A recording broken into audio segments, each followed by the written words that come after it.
उसको अपने वश में। अगर इंद्रियों को आप अपने वश में रखेंगे तो इंद्रियां आपके अधीन रहेंगी, और अगर इंद्रियों के वश में आप रहेंगे तो आप इंद्रियों के अधीन रहेंगे। और जब भक्ति, ज्ञान और वैराग्य प्राप्त हो जाएगा तो तत्व की जानकारी तो अपने आप हो जाएगा। जब तत्व की जानकारी हो जाएगी तो तरण तारण तो अपने आप हो जाएगा। ये भागवत जी का आध्यात्मिक अर्थ है। अब आइए हम लोग भागवत जी के भौतिक अर्थ को समझते हैं। भौतिक अर्थ,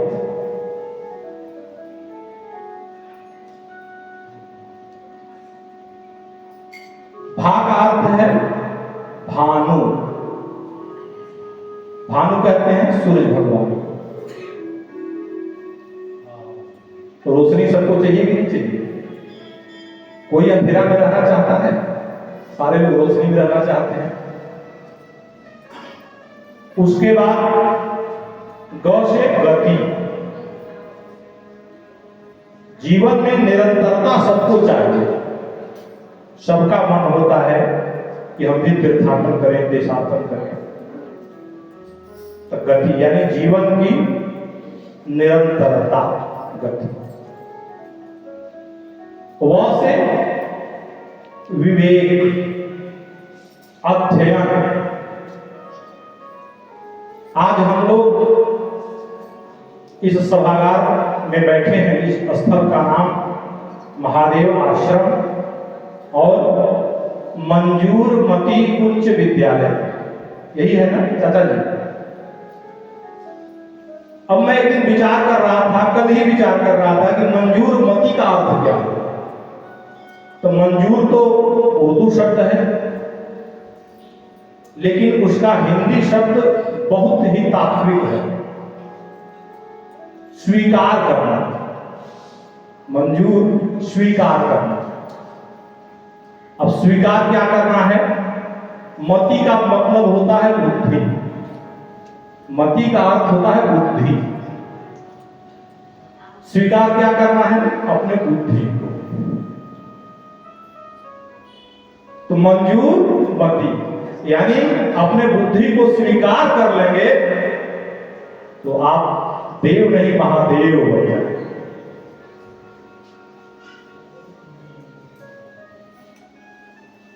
तो जब हम भौतिक अर्थ में चले वहां से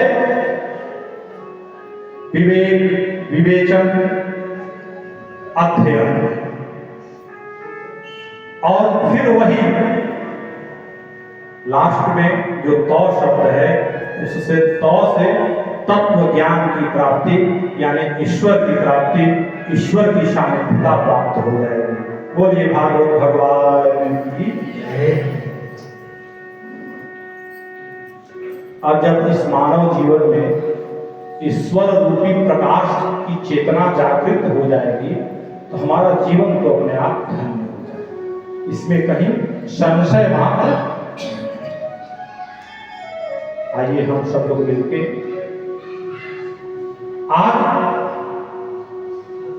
प्रथम दिवस में, आज थोड़ा सा अनेकानेक कार्यों की वजह से तमाम सारे यज्ञ में जो वेदी बने थे उनका पूजन, भगवान भोलेनाथ का रुद्राभिषेक, थोड़ा सा विलंब हुआ। कल से हम लोग बड़े समय से, जो समय निर्धारित है 3 से 6, एकदम समय से हम लोग आएंगे और आप लोग भी एकदम समय से आइएगा। आज प्रथम दिवस था, तो आज हम लोग प्रथम दिवस भागवत महात्म्य की कथा में प्रवेश करते हैं। यह भागवत महात्म्य की कथा पद्म पुराणोक्त है। 18 पुराण में एक पद्म पुराण है। उस पद्म पुराण से भागवत महात्म्य की कथा संग्रहित है, और इस भागवत महात्म्य के प्रथम श्लोक को हम सब लोग मिलके बोलते हैं। आगे से मैं बोलता हूं, पीछे से आप लोग भी बोले।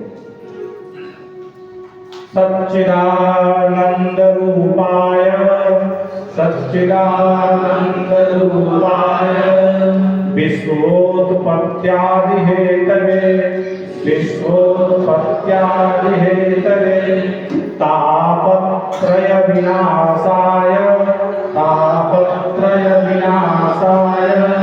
श्रीकृष्णाय वयं नमः। श्रीकृष्णाय वयं नमः। सच्चिदानन्दरूपाय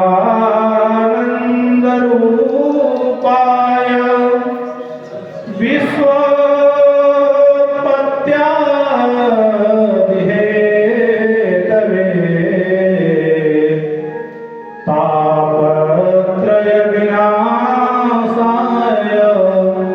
श्रीकृष्णाय वयं नमः। भगवान का स्वरूप कैसा है? सत, चित और आनंद। ऐसे भगवान सत, चित यानी सच्चिता स्वरूप,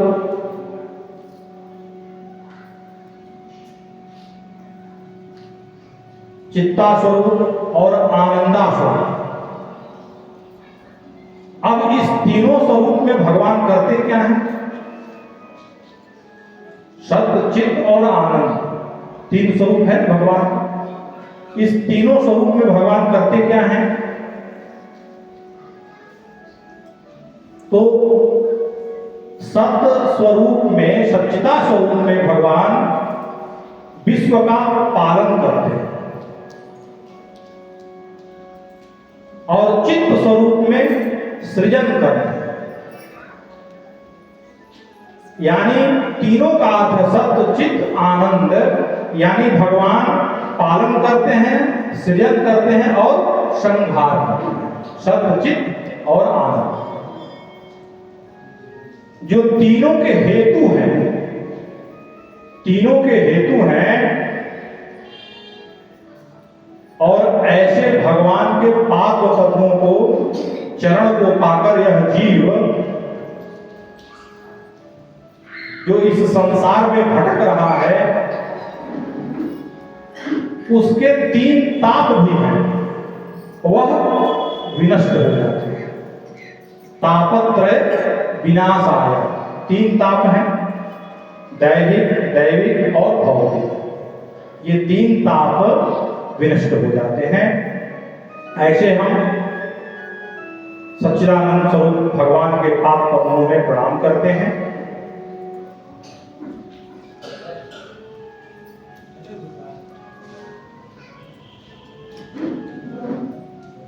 नैमिषारण्य की पावन भूमि, नैमिषारण्य जो तीर्थ क्षेत्र है वह उत्तर प्रदेश के सीतापुर जिले में नैमिषारण्य। और नैमिषारण्य की पावन भूमि में नित्य निरंतर व्यासपीठ से सूत जी कथा को श्रवण करा रहे हैं। और कथा श्रवण करने वाले शौनक आदि 88,000 ऋषिगण हैं। शौनक जी सूत जी से उम्र में बड़े हैं। शौनक जी सूत जी से उम्र में बड़े हैं, लेकिन छोटे होते हुए भी सूत जी को व्यास मंच पे आसीन करके उनसे कथा श्रवण कर रहे हैं। देखिए, तीन तरह के लोग होते हैं। एक बाल वृद्ध होते हैं, और एक ज्ञान वृद्ध होते हैं, और एक वयोवृद्ध होते हैं। तो जो बाल वृद्ध होते हैं, बालक कभी कभी ऐसा प्रश्न कर देता है, छोटा सा नन्हा सा बालक, 3 साल का 4 साल का बालक है, तो कभी कभी ऐसा प्रश्न कर देता है कि हम लोग निरुत्तर हो जाते हैं। कहते हैं बेटा चलो इसका अर्थ कल बताएंगे, टाल देते हैं, क्योंकि उसके प्रश्न का कोई उत्तर नहीं रहता है। ऐसा प्रश्न, अटपटा प्रश्न, वह बाल वृद्ध है। और जो ज्ञान वृद्ध होता है, वह चाहे उम्र में छोटा हो चाहे बड़ा हो, उसके ज्ञान की पराकाष्ठा परिलक्षित होती है, वह ज्ञान वृद्ध होता है। और वयोवृद्ध जो होता है, तो हमारे गुरुजन हमसे श्रेष्ठ, हमसे वंदनीय, आदरणीय, पूजनीय जो व्यक्ति होते हैं, वह बाल वृद्ध। तो ऐसे 3 लोगों का अपने जीवन में बराबर अनुसरण करना चाहिए। तो आज शौनक आदि 88,000 ऋषि, शौनक जी भी बहुत बड़े विद्वान हैं, ऐसा नहीं है कि शौनक जी विद्वान नहीं, बहुत बड़े विद्वान हैं। और जब श्रोता विद्वान रहेगा तभी वक्ता की परीक्षा होती है। देखिए हम तो भाई देखिए आप लोगों से हाथ जोड़ते हैं, बड़े ही कम ज्ञाता के वक्ता है, बहुत बड़ा हमारे पास ज्ञान नहीं है। अगर हमारे शब्दों से कोई त्रुटि हो जाएगी तो उसको आप लोग कहीं से अन्यथा मत लीजिएगा। प्रयास है, भगवान की कृपा है, गुणगान हो रहा है और आप लोगों का स्नेह। तो शौनक जी प्रश्न करते हैं और सूत जी जवाब देते हैं।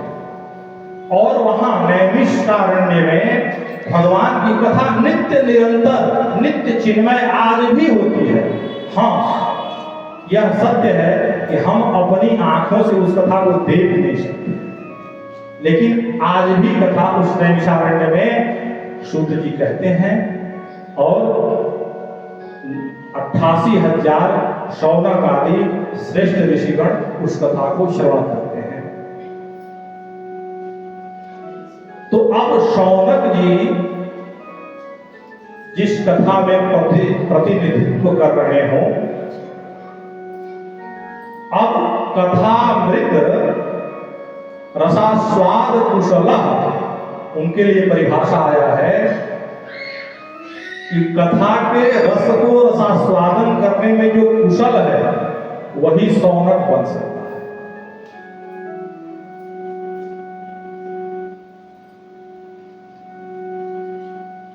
अब शौनक जी सूत जी को नमन करते हैं, वंदन करते हैं और प्रश्न करते हैं कि अज्ञानध्वांत विध्वंस कोटि सूर्य समप्रभ सूताख्याहि कथा सारम् मम कर्ण रसायन। कहते हैं कि हे सूत जी महाराज, हम सभी लोगों के अंदर अज्ञान का अंधकार भरा हुआ है और इस त्रिभुवन के अंधकार को दूर करने में तो सूर्य भगवान समर्थ हैं, पर जो जीव के अंदर हृदयगत अंधकार है वह सूर्य की किरणें दूर नहीं कर सकती।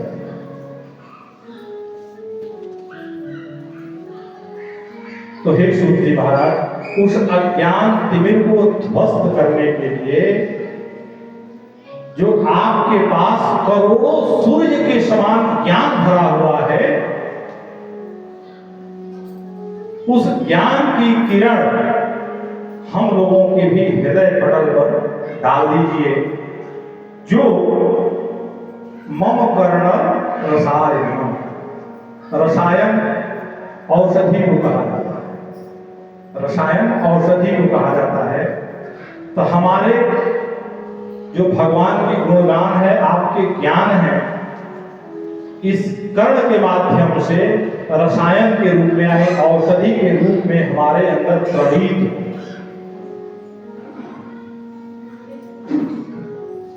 कहते हैं कि घोर कलिकाल आ गया है, आसुरी वृत्ति पूरी छा गई है और हर प्राणी क्लेश से आक्रांत है। ऐसे प्राणियों का कल्याण कैसे होगा? जो भगवत प्राप्ति का सरलतम साधन हो और जो आपके ऊपर गुरुदेव भगवान की असीम कृपा हो, असीम अनुकंपा हो, ऐसा आप कृपा करके भगवान के कथा को श्रवण करें।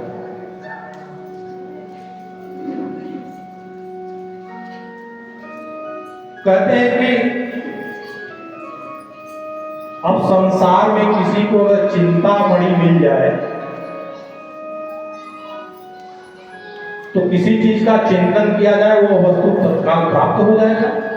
अगर हमें आपको चिंतामणि मिल जाए, मणि मणि समझ रहे हैं, मणि, उस मणि का नाम अगर चिंतामणि हो तो उस चिंतामणि से अगर हम कुछ कहें, जिस वस्तु का चिंतन करें तो वह चिंतामणि तत्काल प्रदान कर देगा। स्वर्ग की भी संपत्ति प्रकट हो जाएगी तत्क्षण। चिंतामणि की तो यही खासियत है। लेकिन इस हृदय पटल में भगवान कैसे प्रकट होंगे, ब्रह्म का साक्षात्कार कैसे होगा, यह समर्थ जब तक गुरु नहीं मिलेगा, समर्थ गुरु। जैसे चाचा जी के गुरु के अद्भुत स्वरूप को देखकर हम नमन करते हैं, वंदन करते हैं, अद्भुत होते। जब वह छाया चित्र पर इतने अद्भुत दिखते हैं तो सामने कितने अद्भुत रहे। तो जब तक ऐसे गुरु की सानिध्यता प्राप्त नहीं होगा, कृपा प्राप्त नहीं होगा, तब तक ब्रह्म साक्षात्कार संभव नहीं है।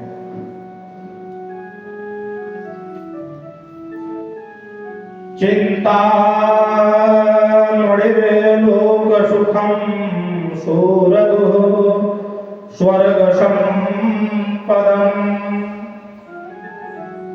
प्रयच्छति गुरु प्रीतो वैकुंठम योगी दुर्लभम।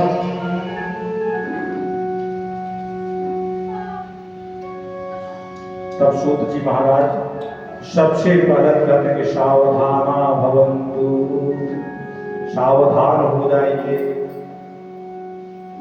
देखिए, कहीं भी किसी भी कार्य में आप तल्लीन हैं, जैसे यह विद्या मंदिर है, शिक्षा मंदिर है, तो जब तक छात्र सावधान होकर सुनेगा नहीं और जब तक अध्यापक सावधान करा के छात्र को सुनाएगा नहीं, पुस्तक को पढ़ाएगा नहीं, तब तक मानस पटल में वह चीज उतरने वाला नहीं है। हर अध्यापक अपने छात्र को समान शिक्षा देता है, कोई विभेद नहीं करता है। अगर एक छात्र में, एक कक्षा में 20 छात्र हो, 40 छात्र हो, 30 छात्र हो, जो भी छात्र हो, तो जो भी पाठ पढ़ाएगा समान शिक्षा देगा। लेकिन कोई छात्र 99% मार्क्स लाता है, कोई छात्र 50% मार्क्स लाता है। तो अंतर सिर्फ यही रहता है कि वह सावधान होकर अपने गुरुजन के बात को ध्यान लगा के, मन लगा के नहीं सुना, और जो ध्यान लगाकर सावधान होकर सुना वह 99% मार्क्स लाए। तो उसी तरह से सूत जी 88,000 शौनक आदि ऋषियों को कहते हैं कि सावधान तया शृणु, यानी सावधान होकर सुनिए। कहते हैं कि देखिए, संसार में सबसे बड़ा डर मृत्यु का है। सबसे बड़ा अगर डर है, भय है, तो वो मृत्यु का है। उसके अलावा और कोई डर भय है नहीं। मरना कोई नहीं चाहता।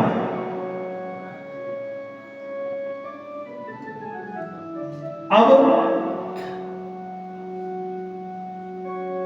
श्रीमद् भागवत में कहते हैं सूत जी महाराज कि काल व्याल मुख ग्रास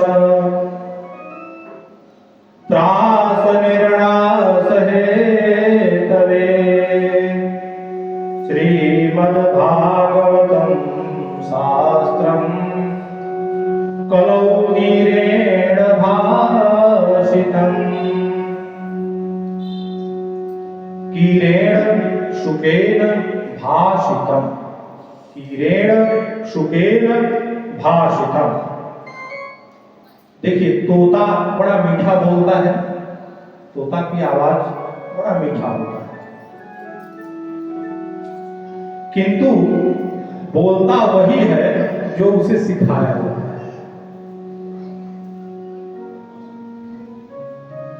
अब श्रीमद् भागवत रूपी जो कल्याणकारी फल है,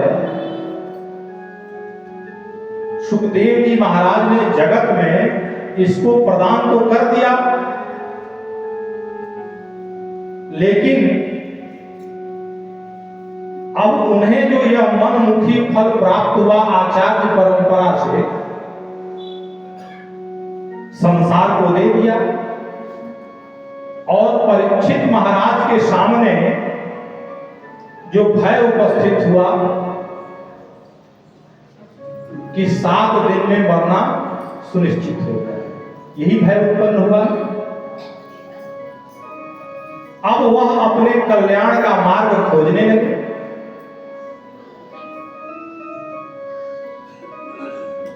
अब जैसे ही जब यह बात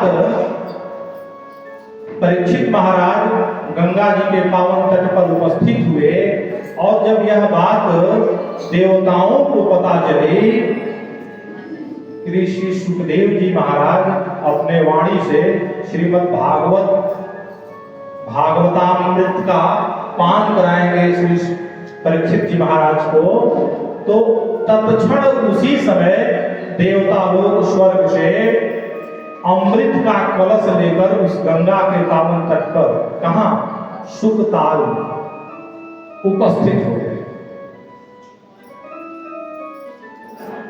जब सुखदेव जी महाराज ने देखा कि भाई ये देवता लोग अमृत कलश लेके आज हम लोगों के सम्मुख यहां उपस्थित हो गए, बिन बुलाए बिना कहे। अब कल्पना कीजिए कि उस अमृत के लिए देव और दानवों में कितना लड़ाई हुआ, समुद्र मंथन हुआ, 14 रत्न निकला, धन्वंतरी जी अमृत लेके निकले, अमृत का कलश लेके देवता लोग भाग गए। भगवान को मोहिनी रूप में अवतरित होना पड़ा। भगवान मोहिनी रूप में अवतरित होकर कहे कि अरे दानव सुनो, जब मोहित हो गए उनके रूप पे तो कहे कि अरे सुनो, इस अमृत कलश में ऊपर ऊपर पानी है और नीचे नीचे गाढ़ा अमृत है, और ऊपर ऊपर का जो पानी अमृत है पहले मैं देवताओं को पिला देता हूं, तो नीचे का गाढ़ा अमृत तुम लोग पी लेना, बहुत बलिष्ठ हो जाओगे, अजर अमर हो जाओगे। जब देवताओं को मोहिनी भगवान अमृत पिलाने लगे, अमृत पान करने लगे, तो सूर्य और चंद्रमा के बीच में राहु आके बैठ गया। जैसे ही भगवान राहु को अमृत पिए, राहु अमृत पान कर लिया, तो सूर्य और चंद्रमा कहे कि अरे भगवान ये तो नकली है। भगवान तुरंत अपने चक्र सुदर्शन से उसको सर को काट दिए, 2 भाग हो गया, ऊपर का भाग राहु और नीचे का भाग केतु, उनको भी नवग्रह में स्थान मिल गया, देव तुल्य हो गए। जिनके ऊपर राहु और केतु की दशा महादशा आती है, उनका हाल तो जैसे सूर्य और चंद्र में ग्रहण लगता है वैसे ही ग्रहण लगता है। उनको मनाना पड़ता है, उनका जप कराना पड़ता है, महामृत्युंजय कराना पड़ता है, भगवान भोलेनाथ के शरण में जाना पड़ता है। तो सुखदेव जी महाराज कह रहे हैं कि अरे परीक्षित, ये आज देवता लोग इतने उदार कैसे हो गए कि बिन बुलाए अमृत कलश को लेके और उपस्थित हो गए। बड़ा आश्चर्य हुआ। अब उस परमार्थी देवता से सुखदेव जी महाराज कह रहे हैं कि बताइए आप लोगों का आगमन क्यों हुआ, किस कारण, किस हेतु आप लोग आए हैं। तो देवता लोग बोले कि हमने ऐसा सुना है कि परीक्षित को 7वें दिन नाक काटेगा, तक्षक नाक डसेगा और परीक्षित की मृत्यु हो जाएगी, तो हम इसीलिए उपस्थित हुए हैं गुरुदेव कि यह अमृत परीक्षित को आप पिला दीजिए, अमृत अजर अमर हो, अमृत पीकर ये अजर अमर हो जाएंगे, इनको जो मृत्यु का भय है ये मरेंगे नहीं, और इसके बदले हमें ये श्रीमद् भागवत कथामृत का पान करा दीजिए, इसको हमें दे दीजिए। अब तो जैसे ही यह प्रस्ताव देवताओं ने सुखदेव जी के सम्मुख रखा तो बड़े जोर से सुखदेव जी हंसे और कहे कि अरे मैं तो समझ ही रहा था कि कुछ गड़बड़ है। अब दधीची बाबा को दंडवत करने भी गए तो बदले में उनकी हड्डियां भी लोग मांग लिए है कथा। तुम लोग तो भाई बड़े स्वार्थी हो, अपना कार्य करने में बड़े ही निपुण होते हो, और जो स्वार्थी व्यक्ति होता है सिर्फ अपने फायदे की बात करता है।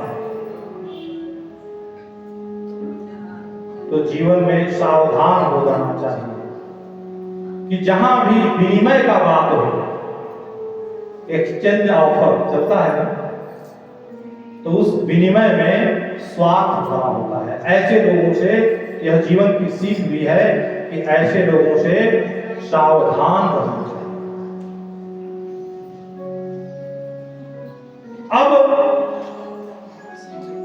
भगवान सुखदेव जी कहते हैं कि क्व सुधा क्व कथा लोके क्व काच क्व मणिर्महान्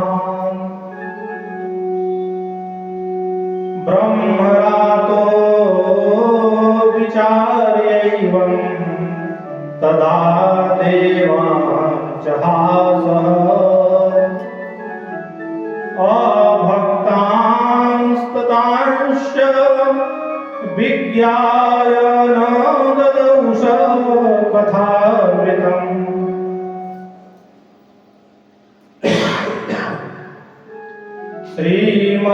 श्रीमद्भागवती वार्ता सुराणामपि दुर्लभा।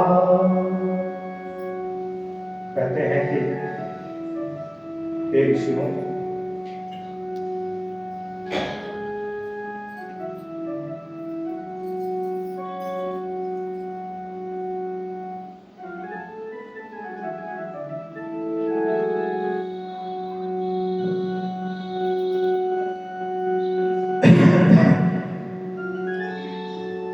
कहते हैं कि कहां कांच की मणि, अगर शीशे की मणि हो, कांच की मणि हो, और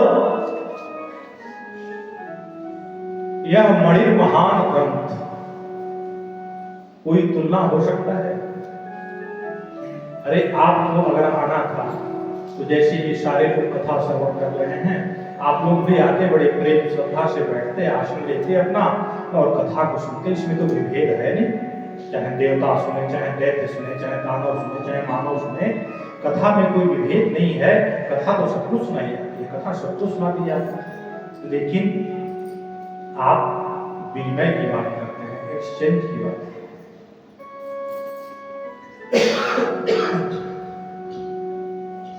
डांट कर सुखदेव जी महाराज देवताओं को भगा देते हैं। अब विचार करिए कि कथामृत और सुधामृत में श्रेष्ठ कौन है? तो सुधामृत का यह वैशिष्ट्य है, सुधामृत का यह वैशिष्ट्य है कि जब बड़े बड़े पुण्यात्मा इस शरीर को त्याग कर स्वर्ग लोक में पहुंचते हैं तब वह प्राप्त होता है। और इसके विरुद्ध कथामृत की यह विशेषता है, यह वैशिष्ट्यता है कि कोई पुण्यात्मा हो, दुष्टात्मा हो, पापात्मा हो, कोई पतित हो, चाहे जैसा भी हो,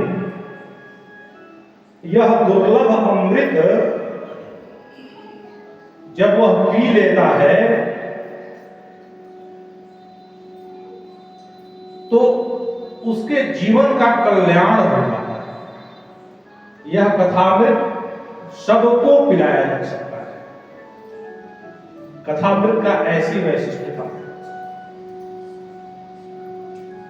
सुधामृत पक्षपाती है, क्योंकि सुधामृत को जो पुण्यात्मा जीव है वही पी सकता है, लेकिन कथामृत पक्षपाती नहीं है। यह कथामृत को पीने के लिए कोई भी पी सकता है, सब लोग इसको पी सकते हैं।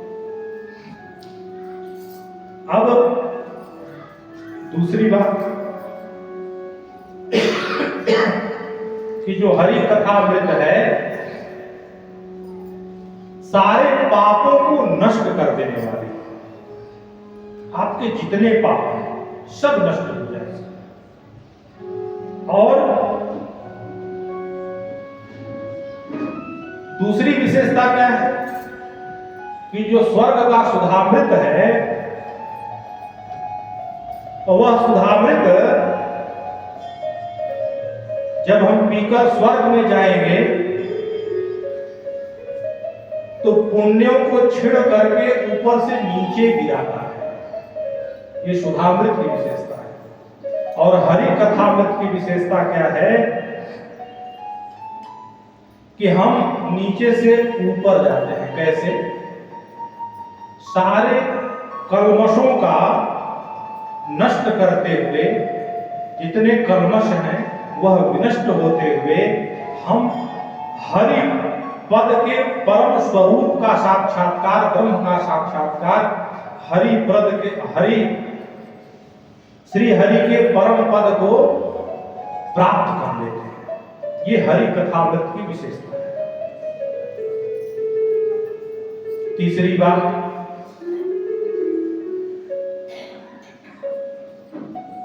स्वर्ग का सुधामृत दीर्घजीवी बनाता है। स्वर्ग का सुधामृत दीर्घजीवी बनाता है और हरि का कथामृत दिव्य जीवी बनाता है। अब विचार करिए कौन बेहतर है। चौथी बात सुन लीजिए,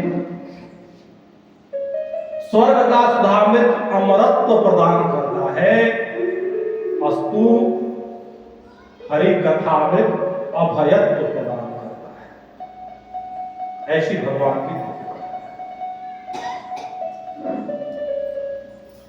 अब जब यह बात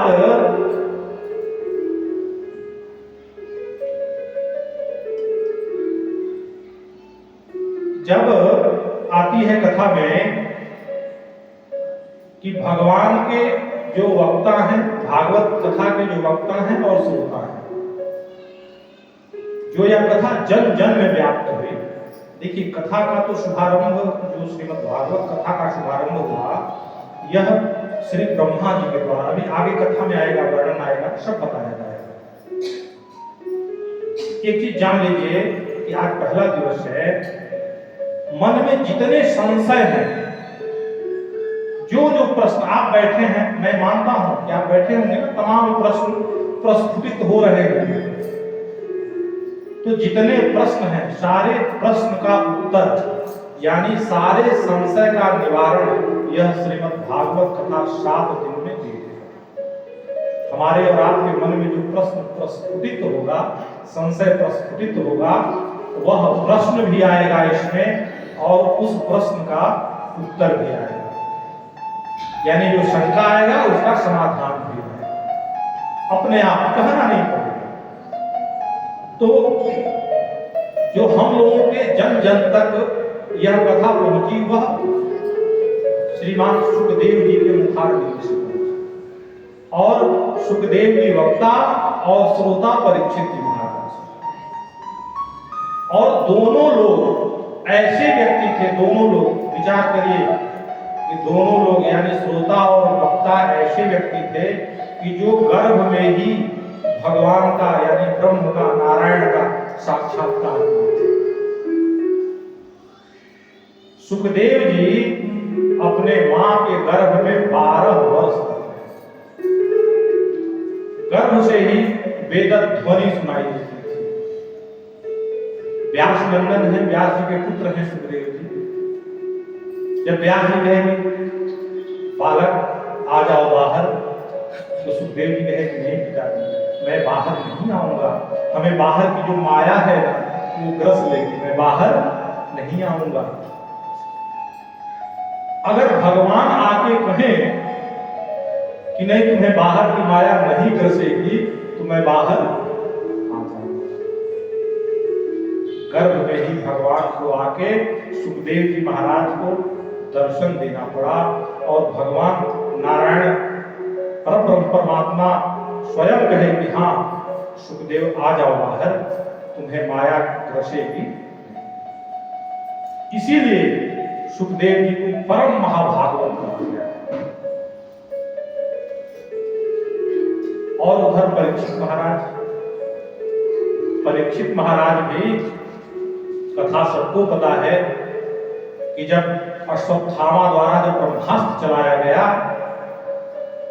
तो उस ब्रह्मास्त्र से उत्तरा के गर्भ को रक्षा करने के लिए भगवान को अंगुष्ठ स्वरूप बनकर और उस गर्भ में प्रवेश करके परीक्षित महाराज के जीवन को बचाया गया।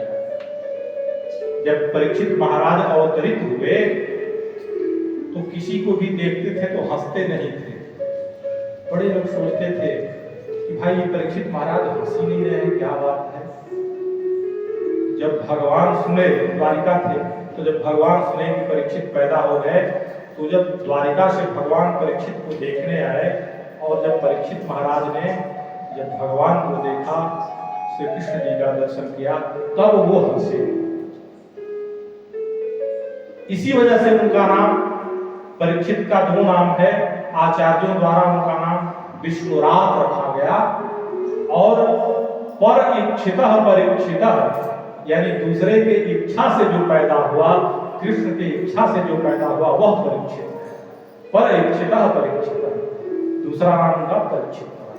तो ऐसे दोनों मां के गर्भ में श्रोता और वक्ता भगवान की कृपा का कवच धारण करते थे। अब जब यह बात पता चला, जब देवता लोग जाके कहे ब्रह्मा जी से कि हमें हरि कथा नृत्य से वंचित कर दिया गया और हमें सुखदेव जी महाराज डांट कर भगा दिया, तो ब्रह्मा जी ने सोचा कि भाई कथा नृत्य की क्या विशेषता है, जरा देखा जाए। जब ब्रह्मा जी गए तो देखे कि जब परीक्षित महाराज 7 दिन में कथा को श्रवण किए, और 7 दिन कथा श्रवण करने के बाद जो उसका परिणाम हुआ, परीक्षित को परम पद प्राप्त हो गया। यानी परीक्षित महाराज दिव्य जीवी हो गए, दीर्घ जीवी नहीं, दिव्य जीवी हो गए। अब यह तो ब्रह्मा जी को बहुत ही बड़ा आश्चर्य हो गया। जब ब्रह्मा जी ने परीक्षित महाराज के मोक्ष को देखा, तो ब्रह्मा जी आश्चर्यचकित हो गए, और जब आश्चर्यचकित